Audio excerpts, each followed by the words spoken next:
the Indian diaspora is killing us. Okay, they are. Not literally. Not literally, but and it maybe in a good way, but killing us in terms of competition. Okay, people are traveling from India to all different countries all throughout the world, and they are more successful than the general population. That is true in almost all of the countries that they're in. Yes. And it's certainly true here in the United States. It is. So I'm going to give you a couple examples.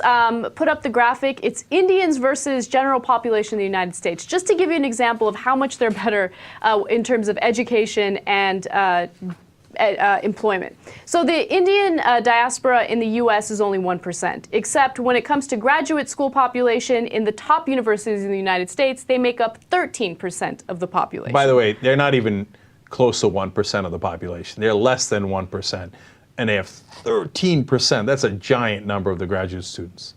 In the United States, 67% of Indians have bachelor's degrees. Now compare that to 28% of the general population in the United States. Beating you with a whooping stick. The average household income for Indians is $90,000, whereas the average household income for the general population in the U.S. is $50,000. That is a giant, giant difference. Supposed to do, you take them out of the office and hit them with a stick a couple times. They will do. Okay. Now, look, we're giving you those numbers, one, because they're true, and it's a news story.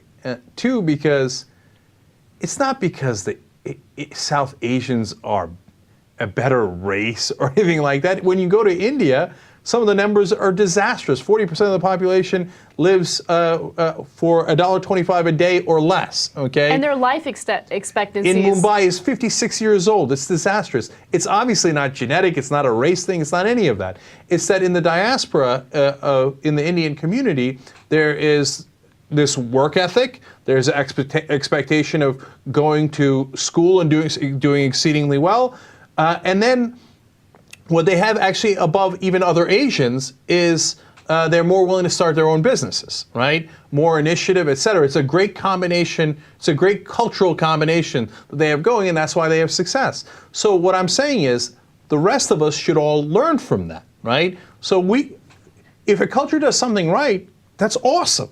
We should, adapt that and have everybody do it, right? So Asians should be more willing, other Asians should be more willing to start their own businesses, as an example, right? And certainly you should emphasize education more, which Indian communities do. And the list goes on. And you see the proof is in the pudding.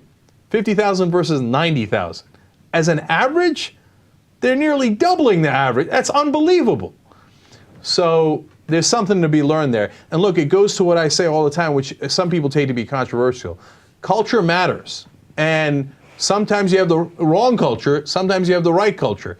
Doesn't mean overall there's no such thing as this whole ethnicity has the wrong culture. But for example, give you an extreme example, in the cultures that say you should do female circumcision.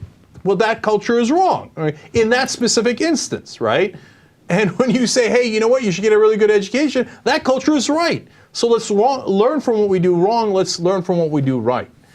And God bless, South Asians kicking ass all over the world.